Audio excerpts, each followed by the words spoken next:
What's going on, everybody? Welcome to another Angle of Pursuit podcast, your fantasy football, DFS, and sports betting home over at fakepigskin.com. I'm your host, Kyle Robert. You already follow me on the Twitter at NotoriousPigskin. With me once again, it's Bobby Adcock. What's up, Bobby? What's up, Kyle, man? I'm just excited. I had a pretty decent week last week with DFS. I can't believe we're this far along, but Yeah. yeah, we're in week 6 now. Week So, six. We're and about, I what?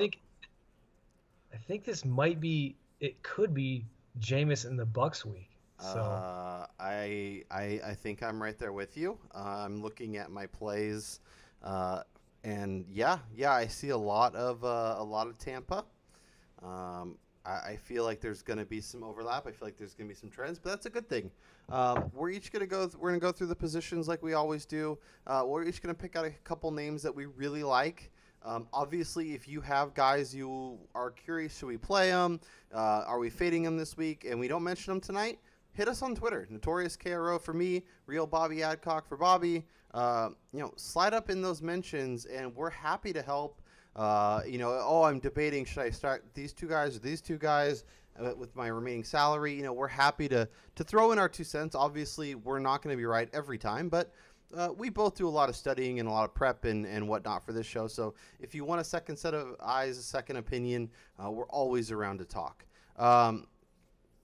But let's jump in. Let's talk quarterbacks, and let's talk about Jameis Winston because obviously my QB rankings are up on Fake Pigskin. Obviously, over on the sports betting podcast, I told you I'm here for the Bucks this week.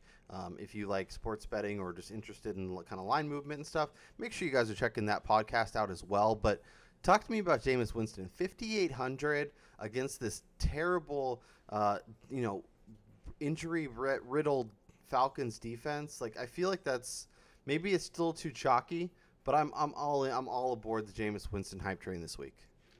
yeah, I mean it's not. This is one of those things. I mean, look, it's an if you want to say it's chalky because it's obvious, yeah, that's fine. But still, look, the bottom line is we're all trying to get value. Mm-hmm. So 5,800 is 5,800 at the quarterback position, and Yeah. it's like, hey, I if I know that's going to work out, or I strongly believe that's going to work out to return way more value, or possibly as much value as anybody at the quarterback position, then yeah, why not do that? I mean, it's not unreasonable to say that he is going to be higher than Matt Ryan, who's $1,000 more, right? Mm-hmm. So, or Kirk Cousins, who is at 6,700, right? Like, Yeah. if you're comparing those two, who would you take? It's like I think it's Jameis all the way. Yeah. So, Yeah. yeah, I mean, look, it's strictly matchup based, like you talked about the injuries. So, yeah, I think that's a great play, and there's other guys in that range too who, I think work well too. Russell Wilson, I think, really works well against Oakland. Yeah, that's it's scary how much we're on the same page, but hopefully this goes a little bit better than our Blake Bortles, Derek Carr thoughts from what was it last week. Things did not go well with those two, but I love Russell Wilson. I feel like he's severely underpriced at 5,700. I know there's question marks around his pass catchers, but he's facing Oakland. The game's in London. I told you in the sports betting pod I like the over in that game, so I expect there to be a lot of points. I think this could be a fun game where, if you want to build some Seahawks stacks or, Russell Wilson and maybe some Raiders players, I think this is a great opportunity. So if not Jameis, if not Russell Wilson, is there another name or two that stand out for you? I think Baker at 5,500. Mm-hmm. I think that's a solid play. He was highly productive last week. It was a low scoring game, and he still returned. I think it was around maybe 22 points last week. So, at that price, that's great value at quarterback. So, and I still think there's upside with him too in a matchup with the Chargers, who I think the Baltimore Cleveland offers a lot more ugly it up type of game. Yeah. I think with the Chargers, if the weather pans out okay, I think there's it's a little better matchup for him to have, more potential upside. So, and I think they're just getting better in Yeah. general every week. So, Yep. I think Baker Mayfield, I like that. I like him 5,500. Yeah. If you're just playing Sunday, I like Josh Rosen. I don't think Minnesota is very good on defense. They have question marks. And obviously their Vikings should be able to put up points. So Rosen's going to have to throw to keep up. And at 4,700, if you really want to go cheap, I think that's a great option. And if you're playing the Sunday, Monday, I do like CJ Beathard. I think the Packers can be thrown on. I think this is a guy who in his last two performances had almost 20 points and then 27.66 points.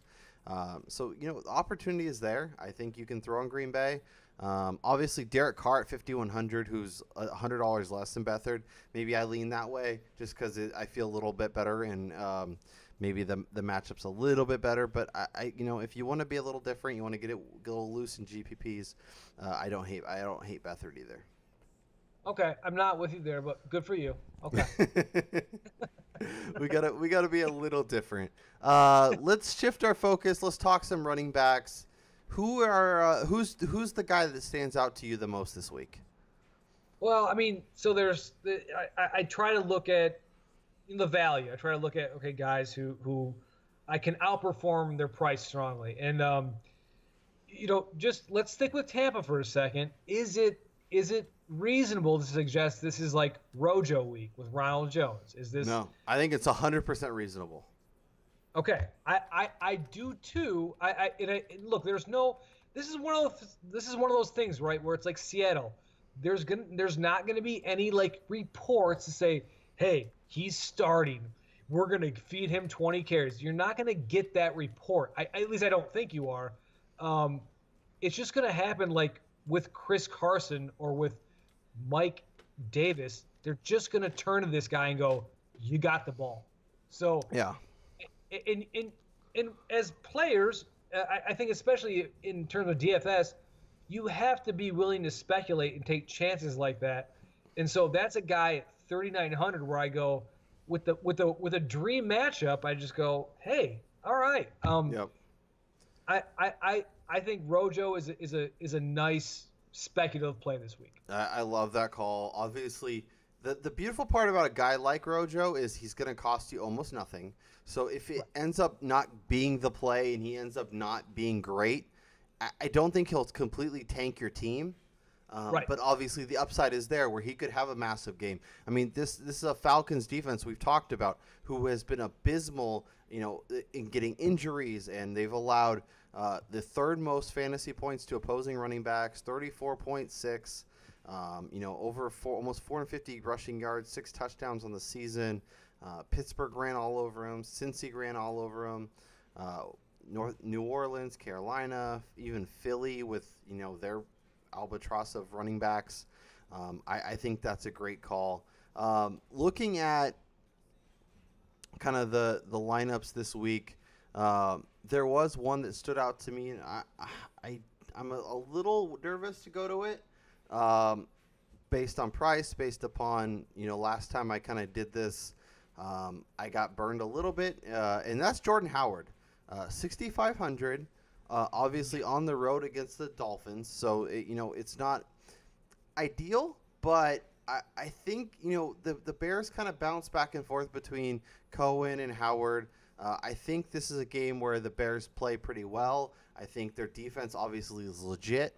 And I think they run the ball with Jordan Howard. And I think at 6,500, it's maybe not the most ideal for cash. I feel like he'll have a big game. I feel like he'll perform well. And, it will reward you for him at 6,500. But Kyle, the problem is, the problem with that, and I'm not saying you're wrong, and we'll see on Sunday, but at 40, I think it's 46, 4,500, is Tariq Cohen at this point, just in terms of price, is he like the no-brainer there? So I see that, but at the same time, like I feel like it's a one or the other kind of thing. I don't feel like there's going to be a ton of games where they're both super productive. And obviously, the game against Tampa was a Tariq Cohen game, despite the Bears getting up huge, and you think, oh, a lot of Jordan Howard. So I think this is a game where it kind of bounces back the other way, and maybe I'll spend a little bit more money and end up not getting the right guy. But outside of the game where he had the monster performance, it was 7 points, 3 points, and 9 points. So like he's fine, but like if I'm playing a running back that's in the Bears, it's Howard, and if I want to save money, obviously Rojo, and then we'll have a couple other names. So hit me with another running back that you like this week. Well, so let's just look. The bottom line is just avoid Jordan Howard because of this whole complication. Because this is the thing. If Devontae Freeman were to sit, I believe Tevin Coleman is at 5,400. 5,400. A guy love this week, and I think does it make him a must start? Like I want to say yes. I want to say that he deserves to be a must start. Obviously, it's a phenomenal matchup. Obviously, being at home helps him. But there's been other games where he's kind of like he had a great opportunity against New Orleans and then followed that up against Cincinnati, and he was fine. But like 12 points and 10 points for especially that New Orleans game. He was 6,400 in that game. He only put up 12.7 points. Like that was really underwhelming for what I expected from Tevin Coleman. So is he a must start? No. Am I starting him in most lineups? Yeah, I think I am. Okay. All right. I'm just curious there because I feel like, with the matchup, this is all pending Freeman sitting. It's like, hey, that price in that matchup, it's like, man, like, what am I going to do with a guy like that? I feel like I almost have to start him in a way, which brings me to another guy who's kind of shifting a little bit towards the chalk, in the best guy in the league, who's $10,000 with Todd Gurley. Yeah. What does Todd Gurley have to do in order to justify that price? Like, to me, I will not play him at all. I can't. Like every time I go to settle, I mean, maybe I go, okay, I play Todd Gurley and Ronald Jones, and now I'm paying $14,000 for two running backs. I could be a little more comfortable with that, but I feel like at 10,000 you're gonna need at least 2 touchdowns, probably 3, and maybe they assume no Brandon Cooks, no Cooper Kupp.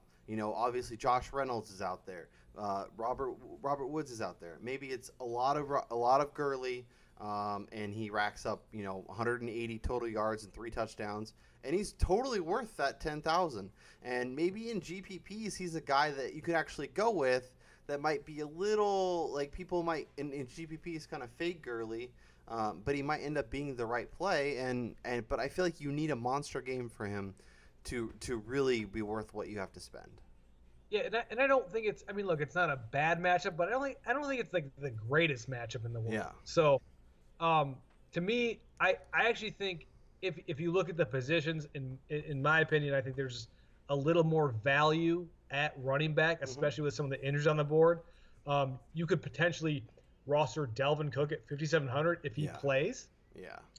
Or Latavius Murray if he doesn't play, because I think that's a great opportunity. And Latavius has been frustrating. Obviously, that game against Buffalo, he was supposed to be a monster, and he really wasn't. But against Arizona, at home, I expect them to play much better than they did against Buffalo. I think that Buffalo game was a wake-up call. And I think, obviously a Vikings running back is a great way. And, I was going to kind of jump to this later, but I think we're both on the same page where if we're spending up at a position, it's going to be receiver and not running back. I agree. Why don't we jump there? Because all right. I completely agree, and I think that's where there are certain guys for sure, middling guys where you want to look at, but I think this is a week where it's hard to really rely on guys in that like millionaire contest vortex. So yeah. So what are you thinking right now? So receiver, I love the board. Antonio Brown's expensive, great play. Adam Thielen has been 100 yards every single game, so money. But I'm gonna go. Arguably the best in the league. Yeah, arguably the best in the league. Yeah, he's been incredible. I know Julio Jones has been very, very, very frustrating to own. I know the touchdowns have not been there. I know. But I am going to have He's in all my lineups. he's in all my lineups. I can't just not do it. Like, this is a great matchup. Um 1 second. I got to The price though. Yeah. He would normally be like what, 9.95? He's at 79. Like, yeah. oh, now I'm like, oh, this is yeah. Now I'm licking my chops. Let me like, read you the last 4 stat lines for Julio Jones at home versus Tampa Bay. 12 catches, 253 yards, and 2 touchdowns. 4 catches, 66 yards, and a touchdown. That's by far his worst. The 12 catches, 162 and a touchdown, and 9 catches, 161 and 2 touchdowns. Those are all via Jared Smola over at Draft Sharks. If you should all follow Smola DS on Twitter. He's a great follow, tweets out a bunch of really good information, especially like he's one of the guys that he'll post a bunch of interesting nuggets that really help me with my DFS lineups in terms of kind of traditional stats and historical, how is this guy done against certain teams. He'll put a lot of that stuff out. But at 7,900, I think Julio Jones, like if you want to talk about a must play, I think he's a must play. Yeah, I'm as far as the top guys go, like, yeah, especially with the price, it's just like, all right, I'm getting this. It's like you feel like you're getting Antonio Brown at 79, so it's like, all right, yeah, no, I'm all in on Julio this week. We'll talk about our lineups later, but yeah, Julio's great. I think he's probably one of the better plays of the chalk. If I were to kind of move, say I were to move a little bit below and I looked at some value plays, I have a couple like just scenarios that I like to run by you. Okay. So hit me. One is one guy, just Amari Cooper, just real quickly. This yo-yo stuff keeps continuing, right? Yep. It's just up and down, up and down. I think there's a great matchup this week. Do you expect him to have at least not maybe a monster, but a bounce back week where he's getting, 7 catches, 100 yards, somewhere in that range? Well, I told you on the betting show that I like the over in that game, so I expect points to be scored. He's a guy that, like, obviously his floor is much lower than you like for somebody of his caliber. But like, for no reason. I don't understand. But his ceiling is also incredibly high, and at 5,200, like, I feel like that's a risk worth taking depending on where you're spending your money. Like, obviously, if you go really cheap at running back and you can afford to spend up at receiver across the board, I don't mind it. But if you want to save some money and go with the guy who has just as high a ceiling as some of the other names we're going to mention, I think Cooper is definitely worth taking a look at. Obviously, the Chargers game, 2 points, really underwhelming. Great matchup. That was so annoying. But the game before that, he had almost 30 points. Game before that, 3.7. Game before that, 25. So if we go off of trends, 2 points, 25. 3 points, 29 points. 2 points. This should be the game where he gets 25 to 30 points. Everything points that way. This is a great matchup, great opportunity. It is in London, which is always a little weird. But yeah, I think at 5,200, he's a great value with the potential to hit 30 points. So you have to kind of pick and choose where you're willing to take a risk. But the upside is definitely there, and I wouldn't fault you for playing him at all. All right, who are some of the value guys you're looking at in that range? I love Chris Godwin, 4,400, incredible value. Obviously, I love Jameis this week. I think, everybody's going to go a lot of Jameis and Mike Evans. I think I might go with a little more Jameis and Chris Godwin if I want to save a little money at wide receiver and then be able to get a few more studs. Maybe you're playing the Sunday, Monday, and you want to play, we're going to talk tight ends here in a little bit, but maybe a little Rob Gronkowski or a little Travis Kelce. If you want to spend money there and get a little more safety, Godwin's a nice pivot where you're still getting a part of that Falcons Bucks game without spending too much money. Yeah, and I mean, Godwin has been like my little guy since the beginning of the season. So I think at 4,400, I'm like, oh, this is. I keep like going back to him, and then all of a sudden I set my lineup and I have like 6 Buccaneers, and I'm like, I can't do this. I'm like, okay, so, but no, but because you said it's like you're trying to capture all the stuff from that one matchup. Yeah. And who are the lower price guys? Well, it's Godwin, and another guy we'll talk about is tight ends, but like Cameron Brate. I love him. So Jameis Winston loves him, and that's all that matters. Right, and it's like that affordable stack, right? Yep. So it's not like stacking the Rams or Kansas City where you got to just pay up, or Pittsburgh where you got to just every guy is super expensive. So I love that play, and kind of keeping in that range. There's a few guys I want to talk about for this week, and just in general, maybe like a season long sort of. Are you buying into these guys? So one is it Kiki? Kiki. I think that was like I used to watch a show called The OC. I think that was the white Kiki. I think it was Kiki. Kiki, $4,600. I think we've all kind of watched the first 2 games where he's been active. He's been in the offense. I think it's pretty clear that he is that they want him involved. Mm-hmm. He has a role in the offense. So I think he has a nice floor at $4,600 for sure. Yeah. So I like him for sure at that price. Now, the other guys I kind of compare him to is like a Christian Kirk, okay? Mm-hmm. Love it. And maybe like a David Moore. I mean, who is this person? I have no idea. but who are you buying the most? Who do you believe in, not just this week, but who do you believe in this week and beyond? I think QT has a legit role in an offense that has 2 studs on the outside that will take a lot of attention, and all of a sudden he's going to be working underneath. And this is an offense that doesn't really have a tight end. So it provides a lot of opportunity kind of in the middle of the field for Deshaun Watson. And I think, 5, 6, 7 targets is very reasonable on a week-to-week basis. I think if you're looking for a guy with upside, I think Christian Kirk is a guy obviously I love through the draft process. Now having Josh Rosen, there seems to be a legitimate connection. And we saw it last week where they hit that, that bomb over the top real early against the Niners.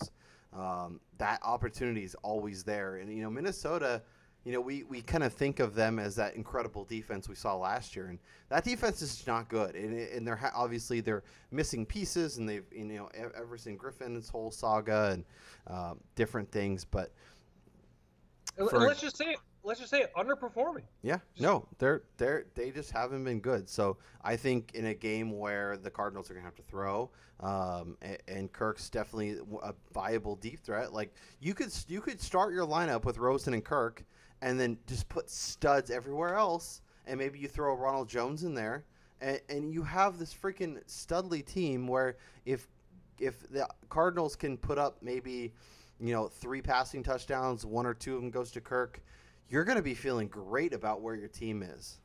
And I think it's a very reasonable expectation and a great way to start your lineups. So I'm assuming the fact that you didn't mention David Moore, we can just move on now. Yeah, I that's not a real person. That's like a creative player on Madden. Like I don't consider him. Okay, I create. Yeah. One thing I want to mention, one thing I want to bring up. Well, let's just do 2 real quick ones, okay? Sure, hit me. Does Rashad Higgins is ruled out already for Cleveland? Okay. Does this who does this bump the most? Does this bump Antonio Callaway at all, who's at $4,000 right now in DraftKings?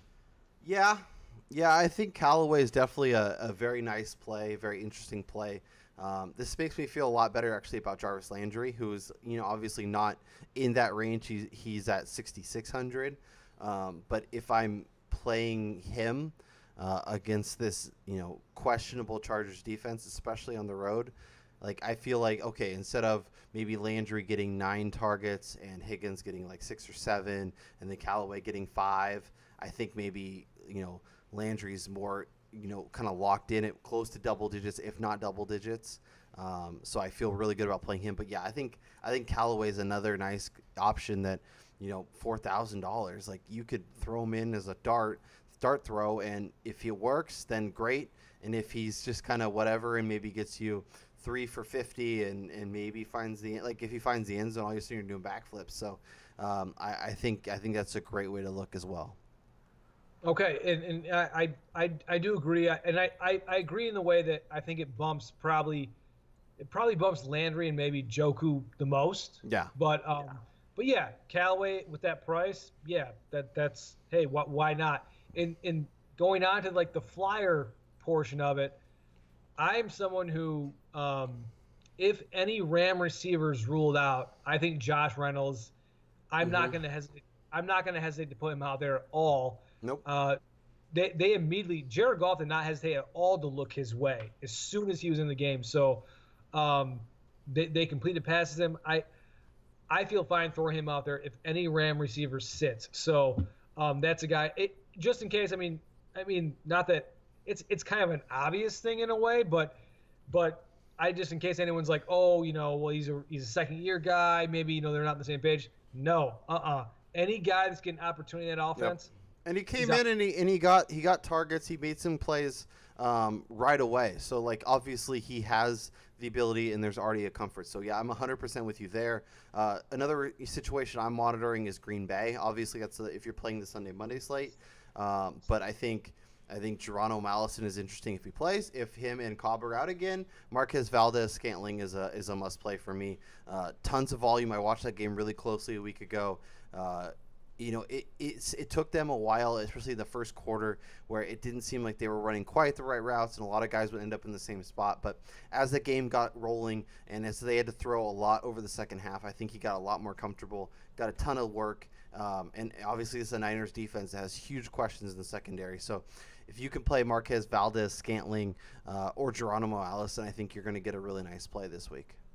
Yeah, and I'm not to disparage the talent level of Scantling or St. Brown or anything, but obviously if you watch that game, Rodgers can have a construction barrel and the Easter Bunny at receivers, and he's going to make them productive. Yeah, no. So, actually, they already told me if I'm I'll be at that game on Monday. If they have any more injuries at wide receiver, I'll be lining up. So look for you'll have 6 catches for 60 yards and a touchdown. Yep, so. Get me in your DFS lineups because like you said. Let's talk tight ends. I think if you're playing the full slate, Gronk is someone who's interesting to me at 6,100. The Chiefs have really struggled against the tight end. I also think, and I think this is a game where they're going to have to throw and be productive offensively. So I think this is a game where they're going to utilize Gronk into some more of their traditional big plays. I also think Kelsey makes a ton of sense. But if you're not playing one of those guys, I think you have to look low. And I'm going to start with Austin Hooper, who, whenever I try and play him, always lets me down, and whenever I sit him on my bench, always goes off. But here I am, 3,500. I can't turn that down. And once again, that Falcons-Bucs game has so much potential that I'm trying to get pieces at different spots whenever I can.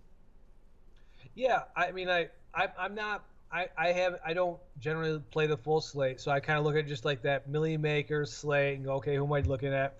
And it's not that great, like you said. That a lot of studs are left out. The highest priced player is Ebron, who I am not touching. Or at least I'm not going to spend the 5,400 he's at. So whatever. But I think I said before, great, taking advantage of what you're taking advantage of. I think that's great. I will say that they've upgraded OJ Howard to questionable right now. So yeah, I don't think he's going to play, but just someone to keep an eye on. Luckily, that is the early part of the Sunday slate, so we should know probably late Saturday or early Sunday. If it will probably get a Schefter thing right after the college games end. OJ Howard ruled out for Sunday. But yes, if he's active, I mean, actually, honestly, if they actually rule him active for that game, I kind of like Brait more because I think people will fade to OJ Howard. But like the connection between Brait and Winston is very legit. Obviously, came in that Bears game, instantly got a touchdown. He trusts him with a lot, and I think that could be an interesting play as well. Oh, totally fair point. And yeah, like you said, it makes it almost more attractive because people will go away. So yeah, and you need the low percentage, the advantage. So yeah, absolutely. And a couple of things I want to just bring up as far as that price range. If I want to go away from that, David Njoku is the guy getting the targets in Cleveland now, Yeah. and I do think everything in Cleveland does get a spike now with Mayfield. He's just a better quarterback. So Yeah, especially at home, I like that call quite a bit as well.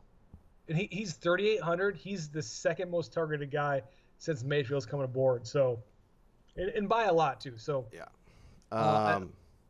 like Joku, in another just a quick note to mention, Greg Olsen is on track to play. Yeah.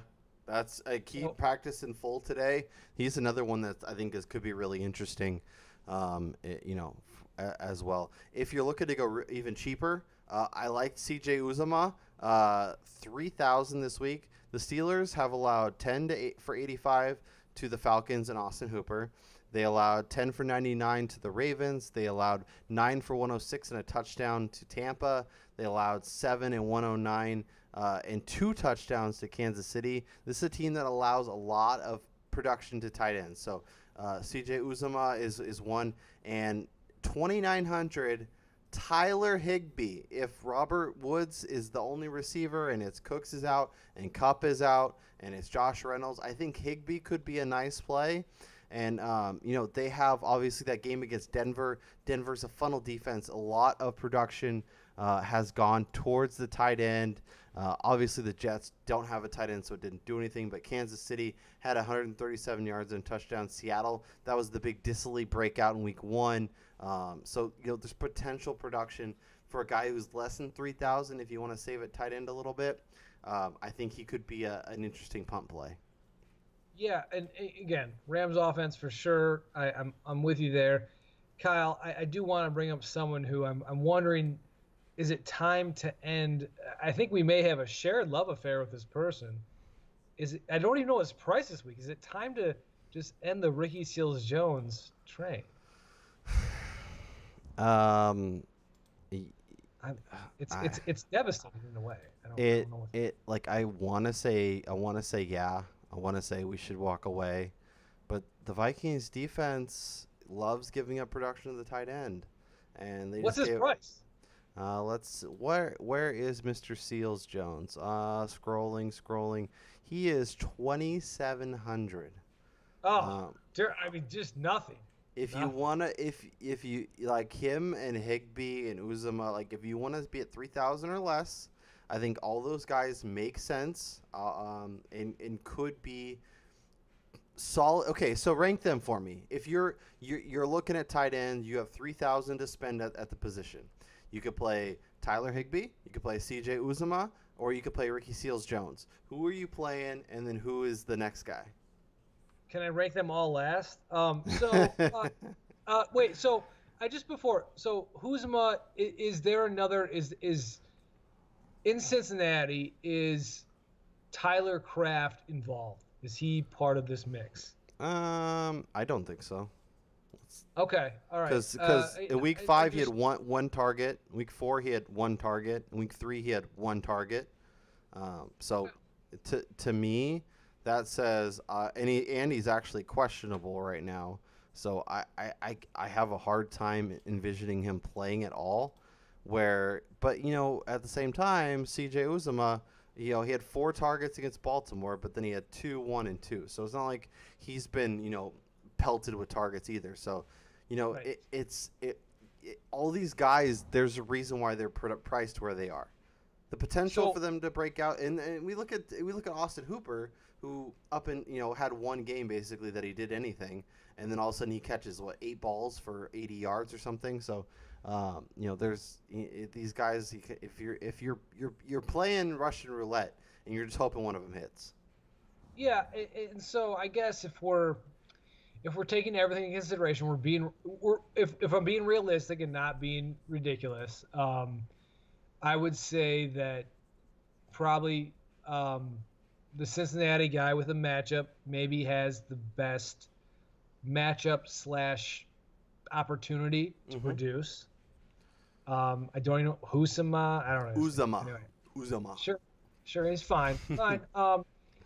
And then Higbee's in the best offense. Yep. So, but I think he's just one of those touchdown dependent guys who's going to get, Oh, he 3 catches for 20 yards and he got a goal line touchdown. Yep. Okay. Ricky Seals is the guy where I want to believe more than probably what is real. So, I'd probably go Huzmanzar, blah, blah, blah.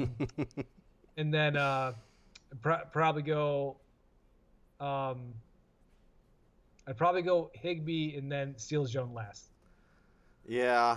I think Higbee is honestly, Higbee is a guy that if I find out Kupp's not playing and I find out Cooks isn't playing, he's probably number 2. I think Uzama is my guy. I think I'm gonna trust the traction of the Steelers just can't guard tight ends, and I think they're gonna focus on AJ Green and Tyler Boyd, and I think there's gonna be opportunity.